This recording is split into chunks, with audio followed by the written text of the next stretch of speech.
Okay, so we were continuing our database, right? And before this one, we have seen the transaction and concurrency control. Now let's start with our final module, some module of this database course. That is what your file organization and indexing. Okay, so let's see what we'll study in this file organization and indexing part, right? Okay. Before starting this one, let me inform to all of you about this special topic, that is file indexing. Remember, whatever we will be doing in this topic over here as a part of your exam, right? So don't expect any theory out of this one. Remember, organization and indexing is completely numerical topic, right? Rarely a question asked in your exam that's related to a theory part, but it's completely numerical, right? So, and being numerical, it is completely conceptual, means mathematical topic. You can say this entire topic is, right? So we will start from the very basic, right? And we will understand about complete about your indexing part in upcoming sessions, right?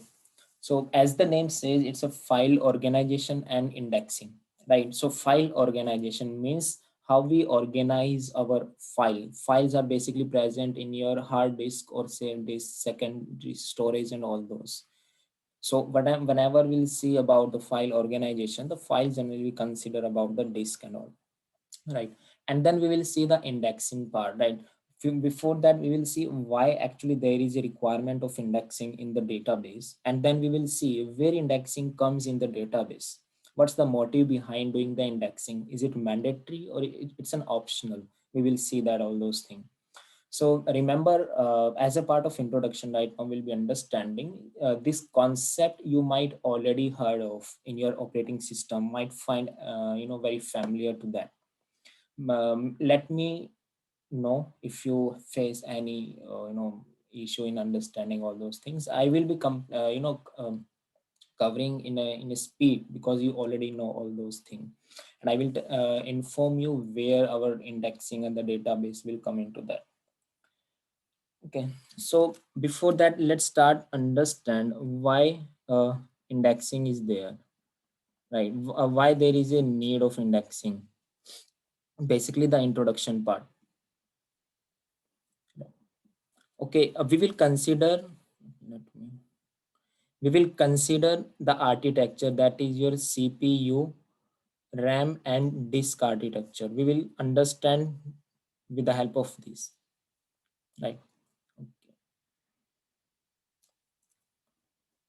This is what our CPU. Remember, okay. So we are talking about database, if you remember, right? So think like whenever any query we are passing to the database, basically the CPU, that is your processing unit, is your CPU will process the query, right? So any query will be given. For example, the query is given like select star from employee emp, where emp underscore id equals to, let's say, 105. So whenever this query will be given to the CPU, so this CPU will process the query. Since we are talking about the database, so the query will be given to the CPU in this format. That's what structured query language. So now what the CPU will do, it will process, it will find out all the record from your disk file where you have kept the file, that is complete employee record. You will retrieve a specific record whose employee ID is 105, right? So definitely we require some information out of this query, and that's what the CPU will do that.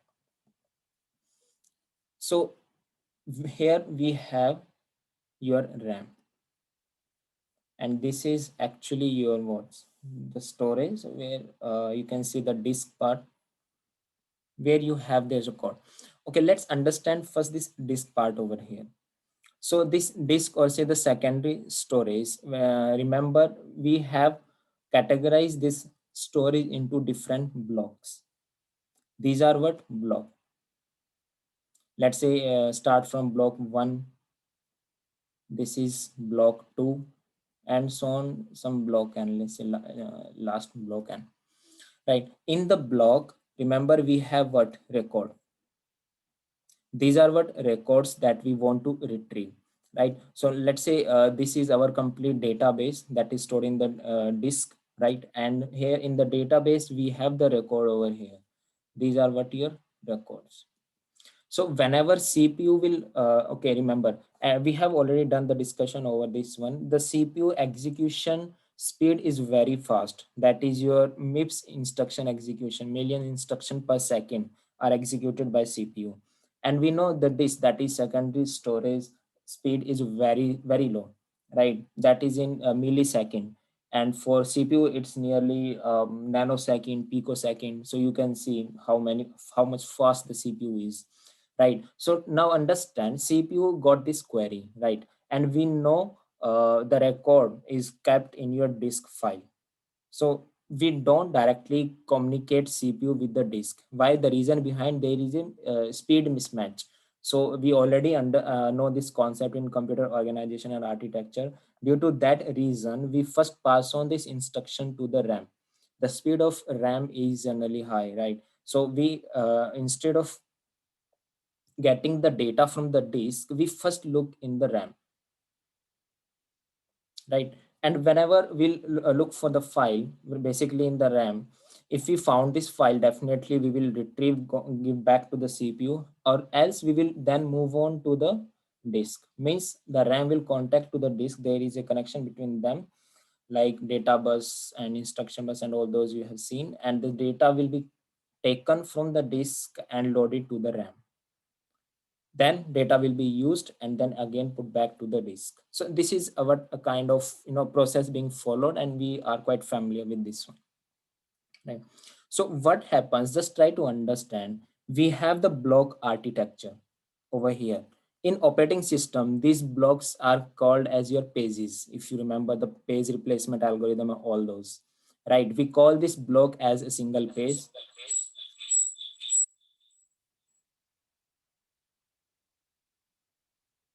Okay. So this every block is called as a single page, and the functioning is same. But now we are talking about the database. So this is a block. Now what happens whenever CPU wants the data? That's when query will be passed to the CPU. This particular block will be taken to the RAM. Means a copy is created inside the RAM, right? So we have two operation two function, that is your hit or miss. If you remember in operating system, if it is found that in this record we are looking for is found in this block, then it's a hit, right? And we'll retrieve to the CPU. But if it's not found, let's say if not found, then we need to load the second block. So what we will do, we will put back this record to the disk and we'll load the other here, right? So that is on the miss. So this is what a simple functioning of your record when we take the data from the disk to the RAM and then back to the CPU. This is the general process that we follow in your data retrieval architecture of your CPU, RAM, and your disk, right? Remember, when we talk about over here, we talk about a term which is called IO cost, that is input output cost. We need to work on this input output cost, and indexing, remember, basically work on this part only, right? So what is this input output cost? Remember, this input output cost is basically the number of blocks required to transfer from what disk to your RAM. This is called your input output cost. Remember, so how many blocks are required to transfer to the RAM? That is your input output cost.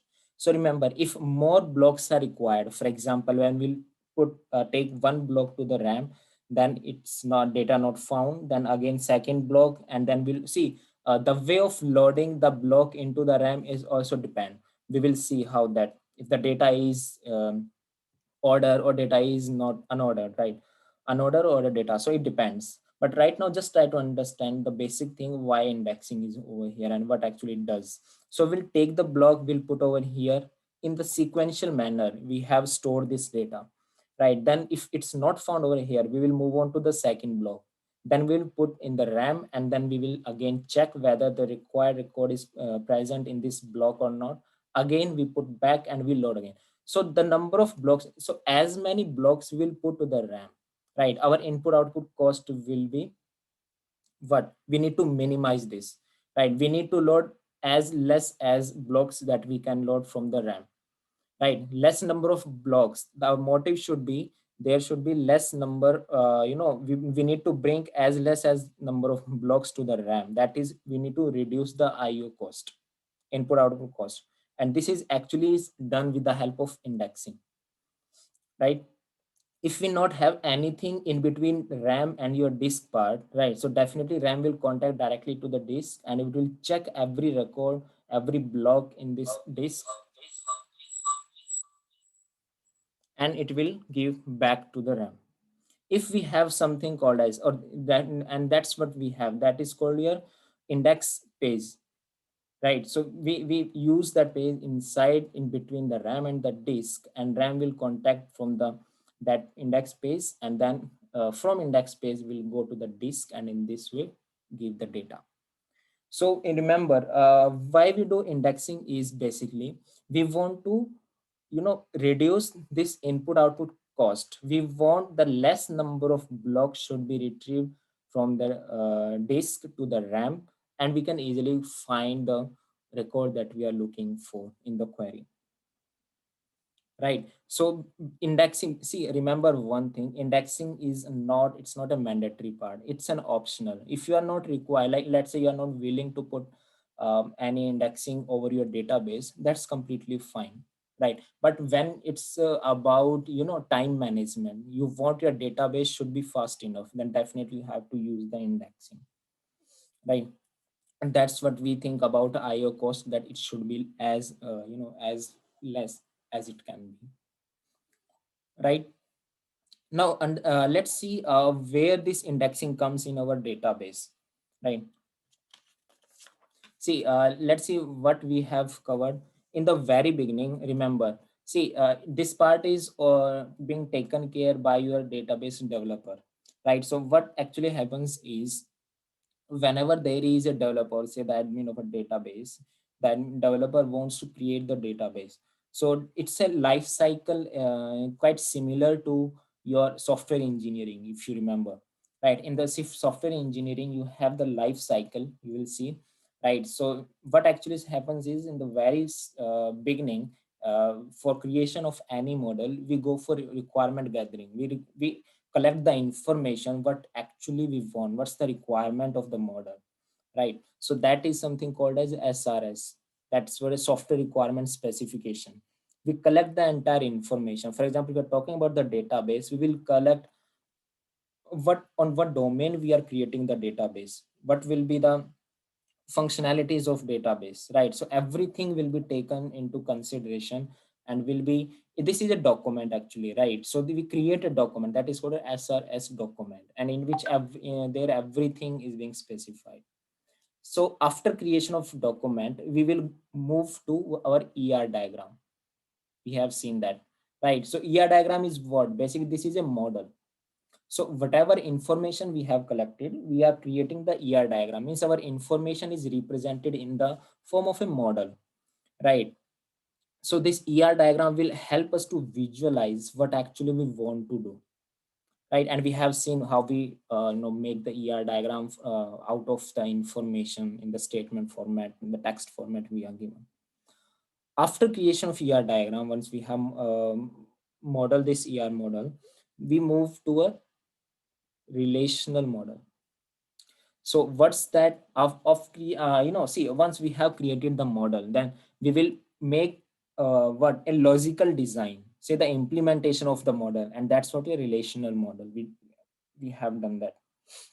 Once we have made the relational model, we move to normalization, right? And we have seen why, what's the motive behind the normalization. Actually, it's the redundancy part, right? So in the database, just to avoid the redundancy and various anomalies that we have seen, we move to the normalization and we do the normalization part.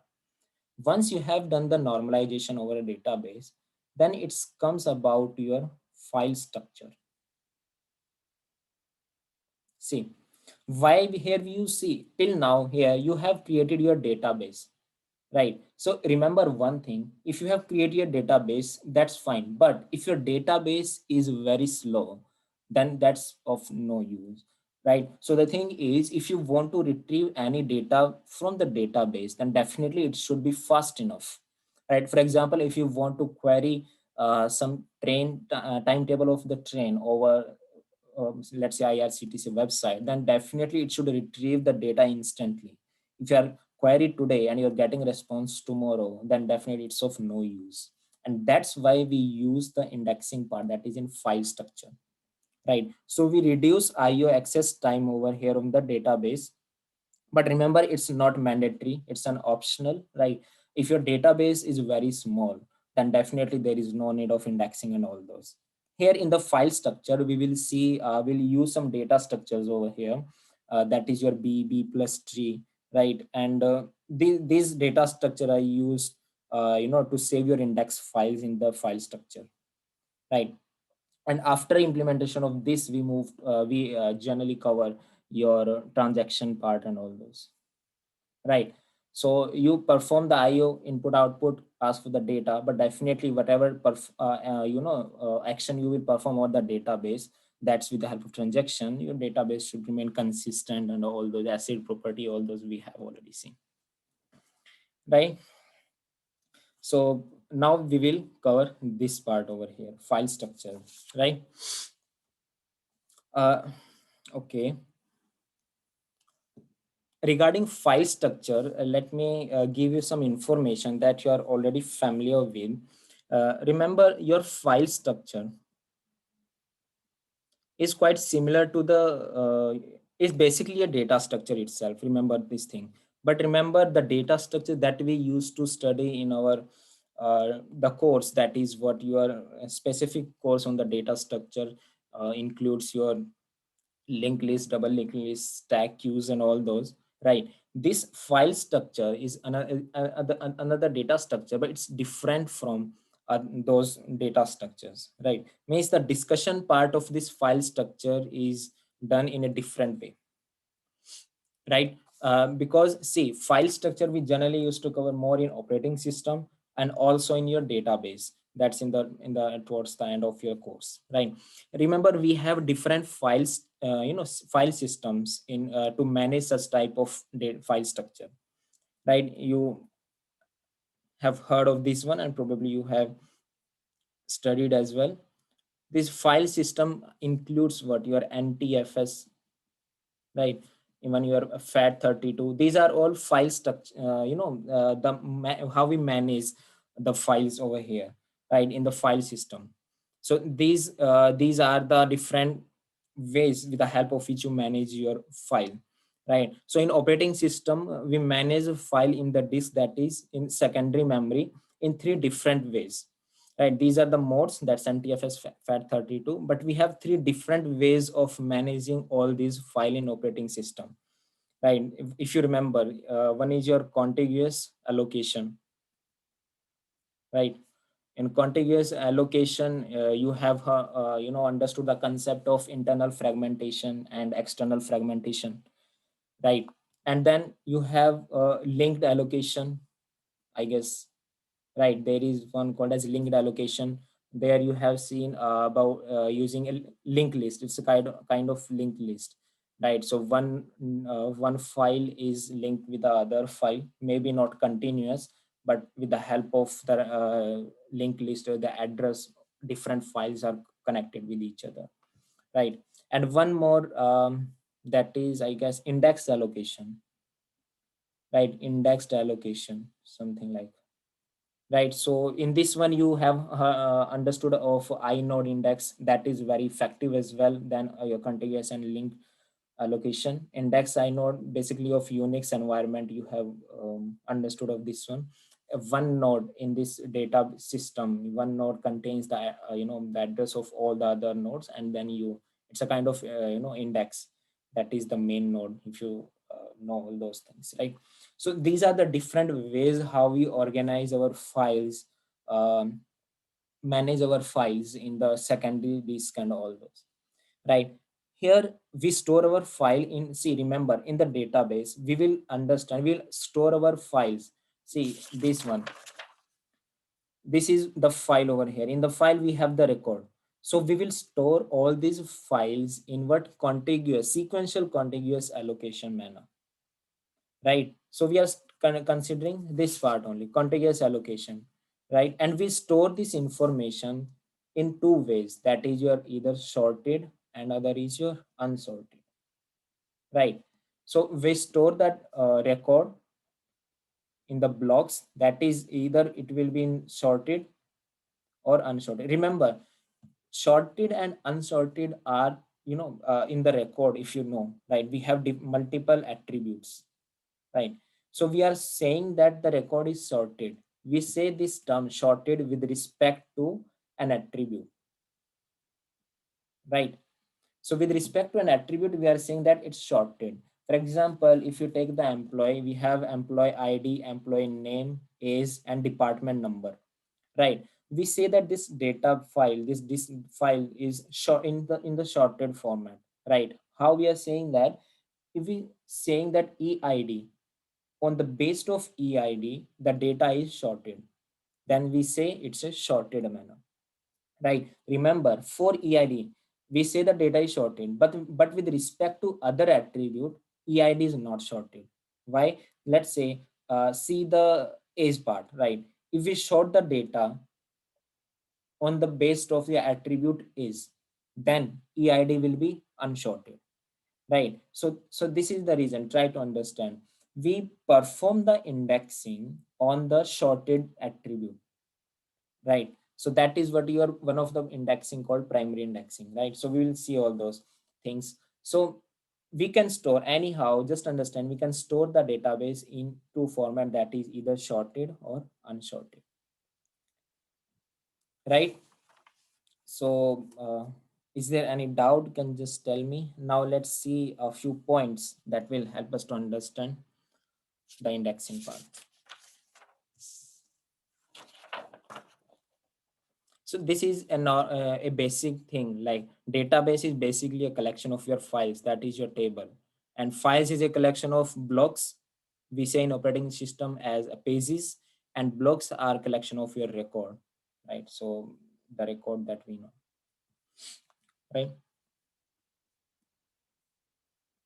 Understand, records of database file can be, first, that is called your fixed length record,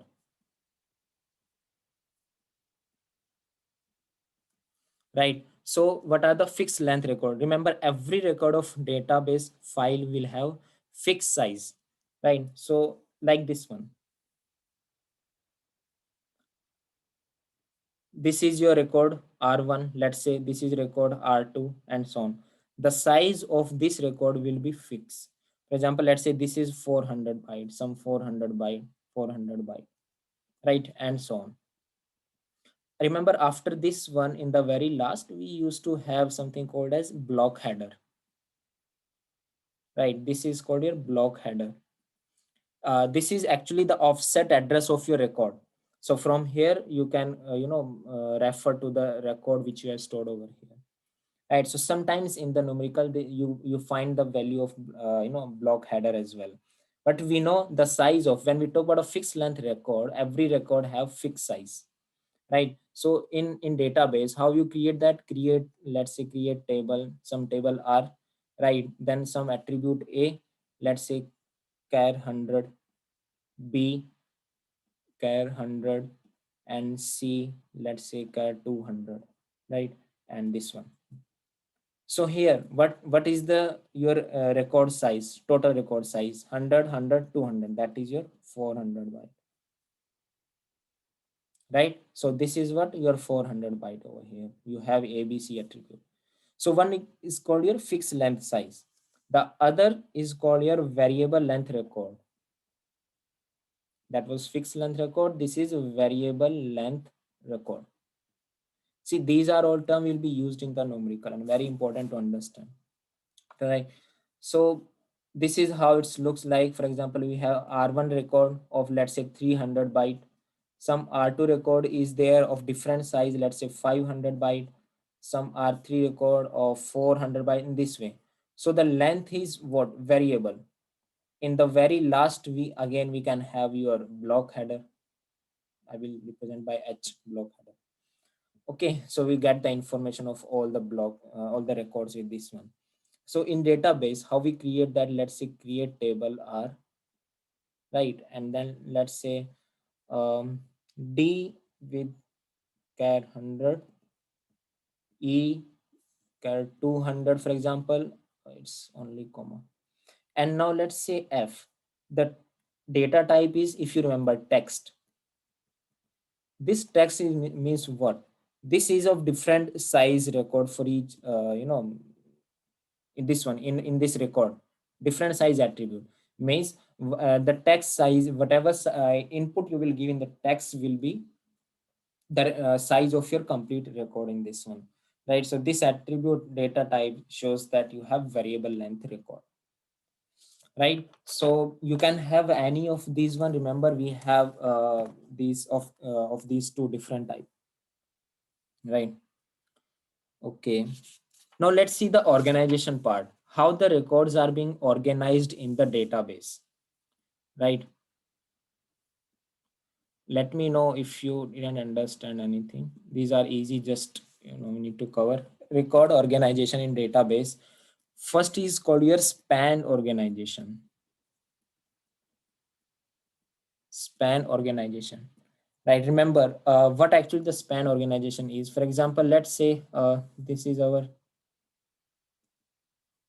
file, in which in this one we have, let's say, block. This is B1 block, this is, let's say, B2 block, right? And this is, let's say, B3 block. This way, this is your database file. In this block we have different records, let's say R1, R2. See, what span organization says that records are allowed to span in more than one block, right? Means what? R1 record is completely kept inside the B1 block. R2 record is also completely kept inside this B1 block. Now let's say R3. The size of R3 record is larger than the space which is available after putting R1 and R2.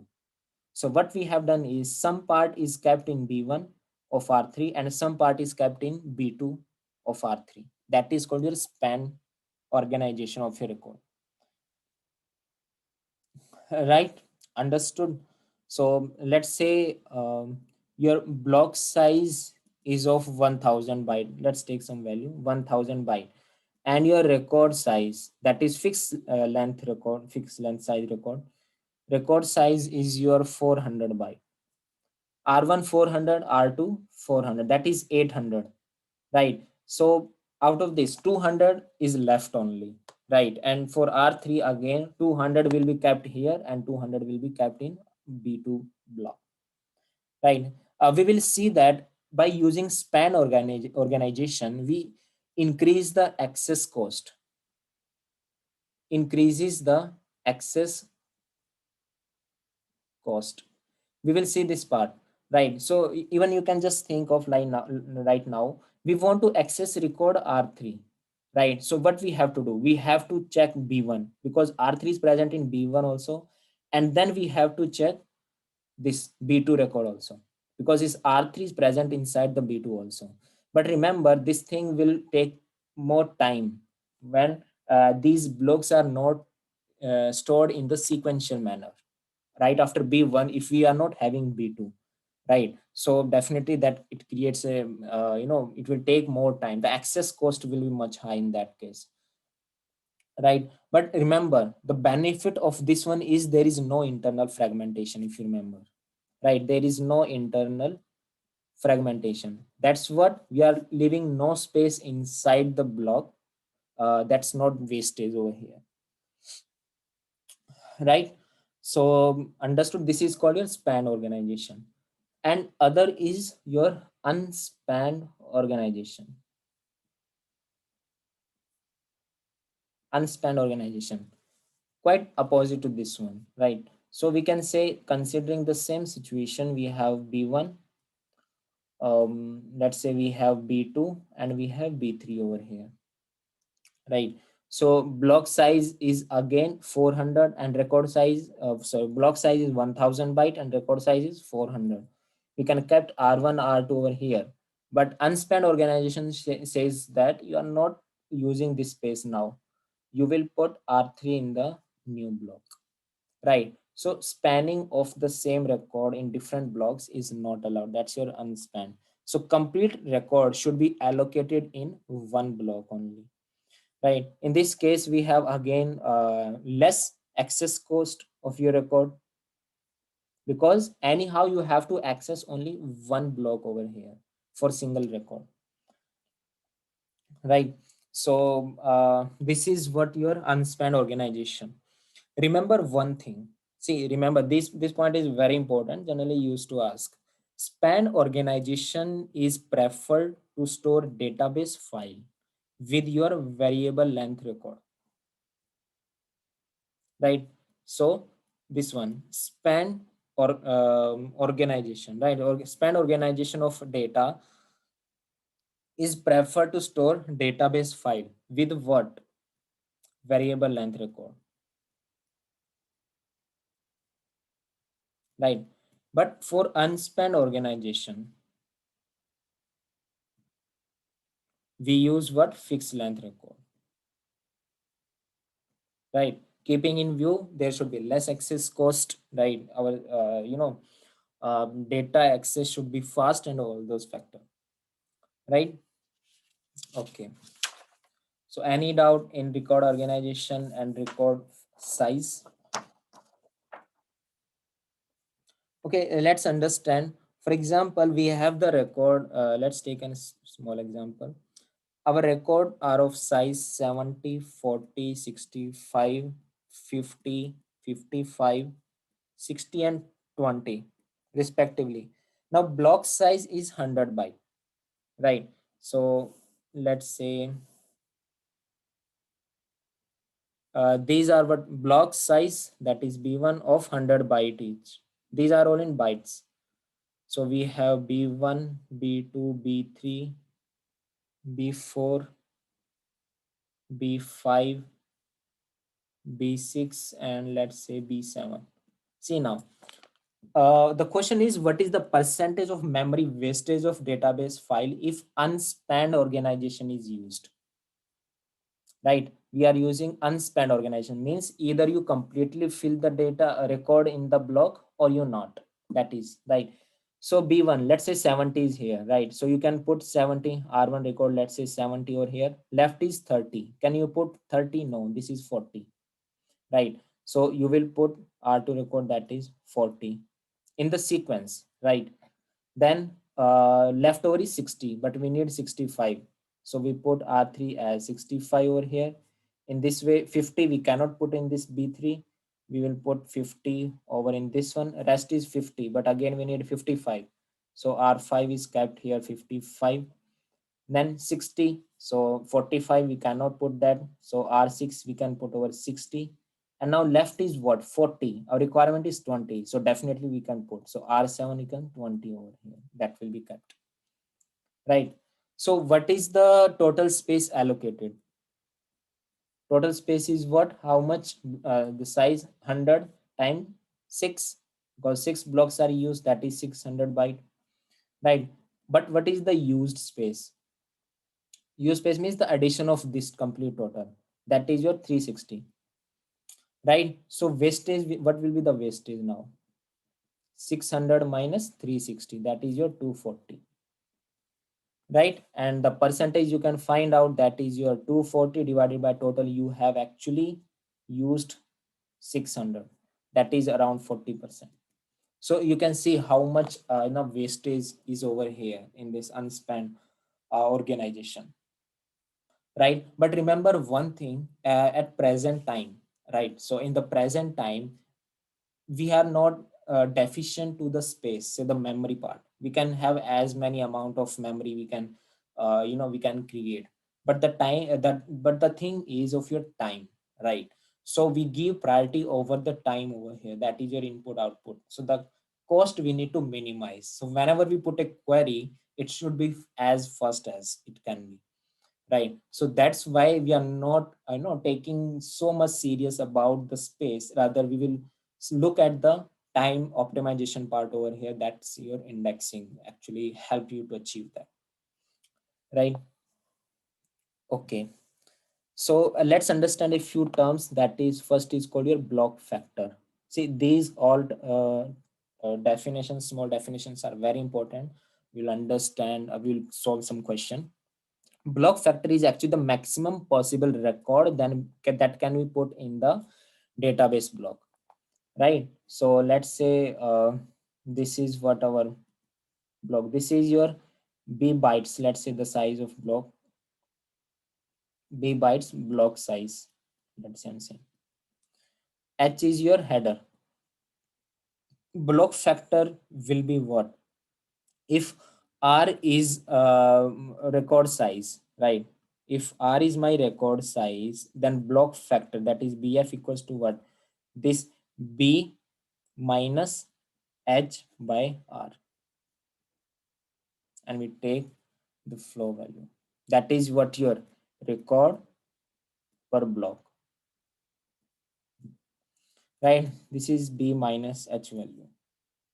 And this complete is actually B. We subtract this header, whatever we are left means we can put the record over here, not here. This is just a offset for all the record. So B minus H, and generally in the examples you will see that H value is 0. If H value is not given, that's in the maximum cases, assume that H is 0, right? We use the floor value over here. Why? Remember, see, why we are using floor value is used because by default we take the unspent organization. Remember, in the question it is not given, we take by default unspent organization. Means whenever there will be a record in the new block, if there is a single record in the new block, we'll consider that block as well, and we take count of block factor, right? So okay.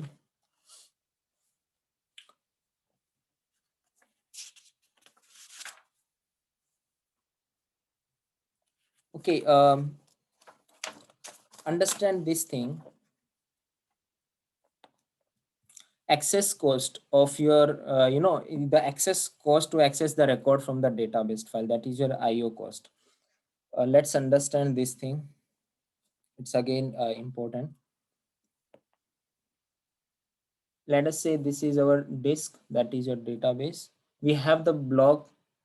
Right now, let's say in the block we have the block factor is 2. So it means what? We can kept 2 records in this one, this way. Right.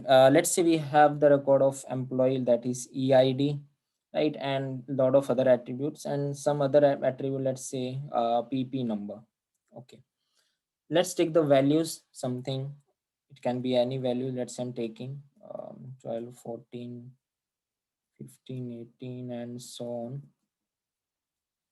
Right. This is your DB file. Right. Okay. So now understand the access cost over here. This EID. This EID is your, see, we can see this EID can be in two orders that we have seen. One is either it can be in sorted order or it can be unsorted, right? Employee ID over here. Remember, this ordered field is actually, this is called your ordered field, right? Because this ordered field will be either sorted or unsorted. This is actually maintained by your database, and rest of the other are, let's say, unordered field, right? So we need to understand what's the input output cost to access the record without index and then with the help of index, right? Okay, that is input output cost to access record without index. You can just think of like like an array, right? So in this array you have the element sorted over in the sorted format. You have the element over here, right? So understand, take the scenario of using ordered field. Ordered field means say the sorted, and unordered means not sorted, that is unsorted, right? Ordered field means it's a sorted order, right? So what will be the access time of this one? Understand, you can visualize with the help of an array over here. Let's say this one, in array you have the element, right? So 2 4 5 6 10 12 or 15, you have the elements in this one array, right? So what is the best time complexity to access the element from this array? If you remember, you know the data structure, if the array is sorted, right? So what we can do is we can apply binary search. Yes or no? So if you want to retrieve the 12, what we will do? We will divide this one array. N elements are divided into n by 2 and n by 2. If it is found in the second half, we will skip the first half and we'll see over here. Then again n by 2 square, again n by 2 square, and all those. In this way, we'll further divide n by 2 into n by 2 and n by 2, right? And we'll reach at this particular element. Right. So binary search, time complexity of this binary search is one order of log n. Yes or no? We remember that.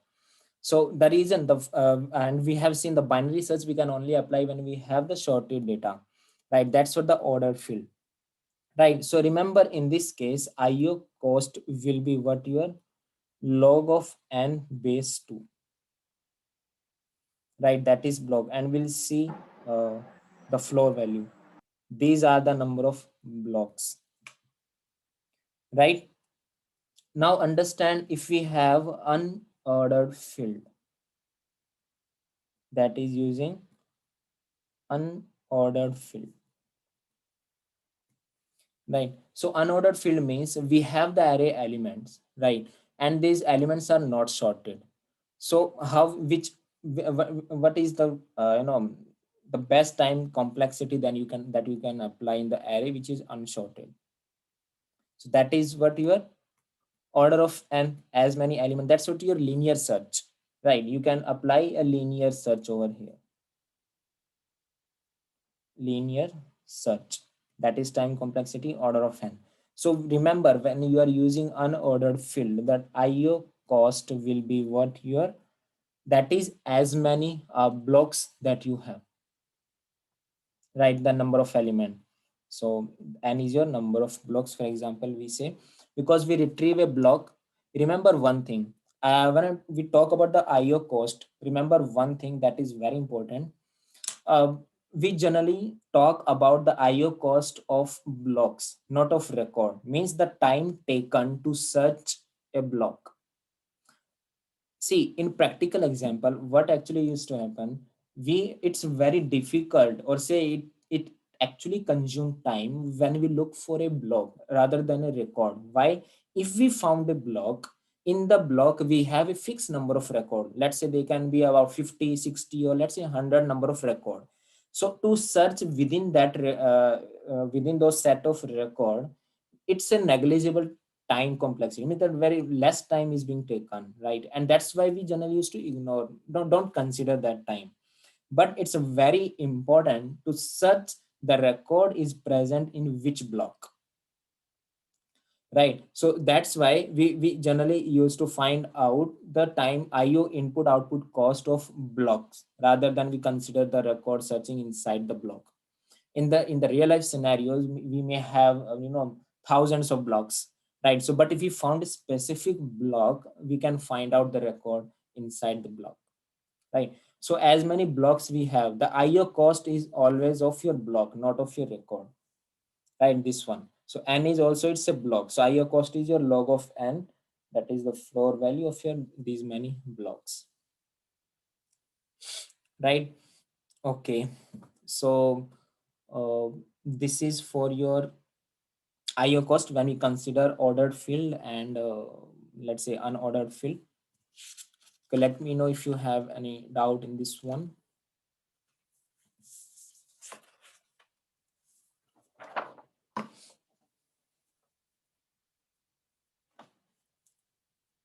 Okay, remember one thing. See, in the very beginning, we understood there should be an index file in the RAM and in the disk, right? So that we can increase the speed, right? We can reduce the time taken to fetch a record.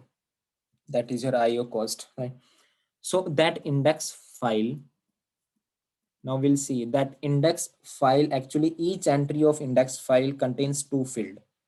The first is called your search key, and the second is basically a pointer, right? This is just quite very similar to the page page table that you study in your operating system, right? So in this is an index file over here with this search key, and the search key is basically we say this as an anchor attribute. This is an anchor attribute. See the search keys, we will see the search key is sometimes primary and sometimes it's not a primary attribute, right? The block factor of index file, um, that is the maximum possible. That is what your pair which can be stored in the one index file that we have already seen, right? Now let's see the your access cost to access the record with this help with the help of index file. Let's say this is your database, that is your disk file, and we have the block with block factor 2, means at most exactly we store the two records. Let's say b4 and so on, let's say bn, and the data is of your, that is employee id eid over here. Let me take some values, 2 5 again, 6 10 12 14 and so on, right?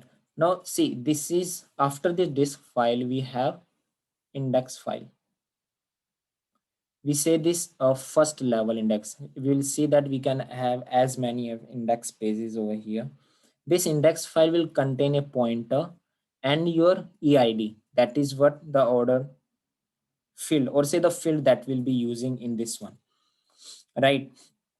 So now see over here, the record in this one is in sorted. That is your ordered field, right? So what actually we will do is for every record we will take only so for every block we will take only one record.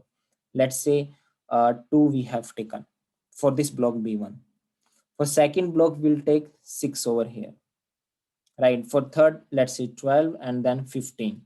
Our page the size will be, let's say in this single block we can store the four values over here in the page, right? Page, or say your index file, right? And this pointer will be pointing to these blocks,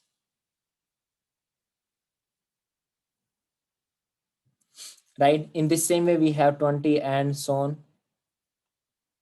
This one, let's say block b1 b2 blocks are there and so on. Let's say b m value. Remember this m value will be always less than n value. This is what n, that is your number of blocks in the main file, right? Because remember actually we want to reduce the size. Actually the disk size is very large. We are implementing this index because understand, let's take the real life example. For example, you have the book, database book. In the database book, in the very beginning we have the index page, and after then we have all the content of your index, right? That's maybe, let's say 1000 pages are there in the book, right? That's for reading. And we have, let's say 10 pages for your index. In the 10 pages we have written everything, so definitely the number of pages are less in your index file, right? And this is what m value is less than basically the n value in the disk over here, right? Further, even you can implement the next level. of your indexing. For example, in this we have two for this block, that is your pointer, and this is your EID. This will point to this one, right? And then we have 20. This will point to this one, and the rest you can just see, imagine, right? So this some element, let's say some X element is present over here, right? So this X might be present somewhere in the block over here, right? And we can have as many. So now let's say this is B1, this is B2, and some value, let's say BP, right? Now this P value should be what? Less than M value, because we have created this index from this index file. So it should be over here. So as many, on the last, we can have only a single block over here. Let's say at kth level. At kth level, we have a single block over here that is pointing to the before one.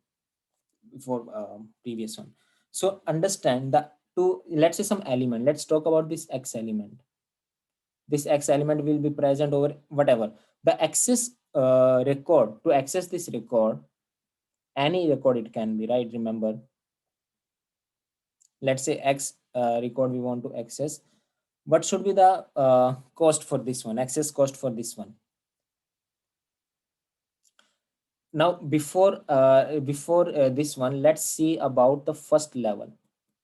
In the first level, that is in this one, what is the access cost for this element in this first level indexing, right? See, remember one more thing, it's an again important point. Whenever we create the index space, right, the value, that is, this is what you're called anchor attribute, that is this one, anchor attribute. The all the values which are stored in the anchor attribute will be in the ordered format, that is sorted format.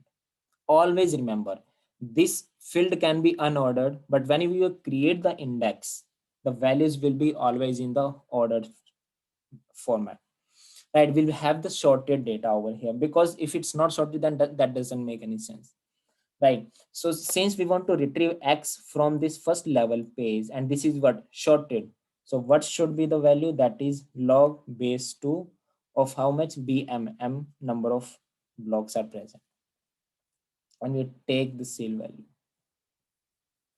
right? But remember, we add one. This is very important. Generally, when you solve the examples, you forget to add this one, and your answer became wrong. Why we add this one? Because remember, when we are searching for this element using the indexing, we search, okay, let's say we found this 6, right? Now what we are getting as an output is the pointer. Now with the help of this, we will again search into the, we need to search into the disk, and then we will get the all of the other attribute. Means there is a one more searching is required. So the value answer will be log of M base 2 plus 1 to access the record using the first level index. Now to access, now the access cost to access the record at kth level, this at the kth level, using, this is called your multi-level index. Multi-level index means for every let's say for when we have index file, for that index file we create another index file, and then another, until we reach only one block. That is your multi-level, k number of, you know, level we can create, right? So for the access cost to access the record at the kth level using multi-level index is what? K plus 1, right? Why? Because you can just see, you want to search, right? So we need to first see the K first level, second, in this way this is your second level, and in the last at the kth level. So we found the element at the kth level, we got the address, and we search in the disk, that is K plus 1, right?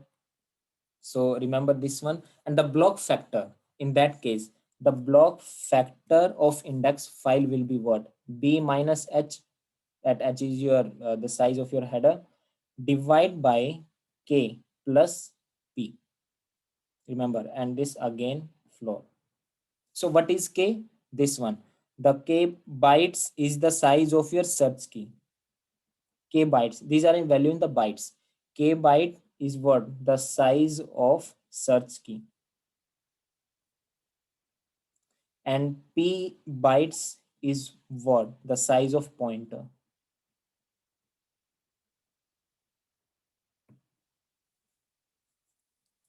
right?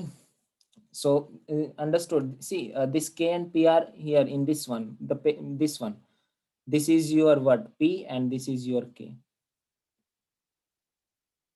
right? So search key is this one. EID is the key over here, search key. So remember, sometimes in the numerical, they can give you the complete size altogether, or they can give you individual. They will say that the size of the pointer in the index file is, let's say, 10 bytes, and the search key size in the index file is of, let's say, 24 byte. Then you add on the value and put and find the block factor of your what? Page, uh, means the index file, right? So this is for your index file. Before that was for simple data disk file, right? So, and multi-level indexing, we have seen for index to index until the last level single block index we have find out. That's your multi-level indexing. So understand, we will understand actually this multi-level indexing when we'll continue.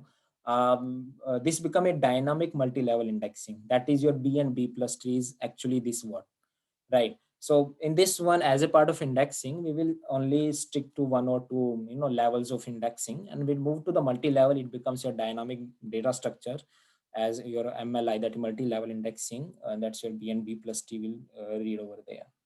Understand? Okay. So actually, the time is over. Okay. So in the next, we'll see about the categories of index, that is your dense and sparse index. And then we will see the types of index, that is your primary, cluster, and secondary. Okay, so let me know if you have any doubt in this one, right? So it's an easy part, not so difficult so far. You can just revise, go through it once again. If you face any difficulty, just let me know, right? And we'll continue after this one in the next session. Okay, so let me stop recording.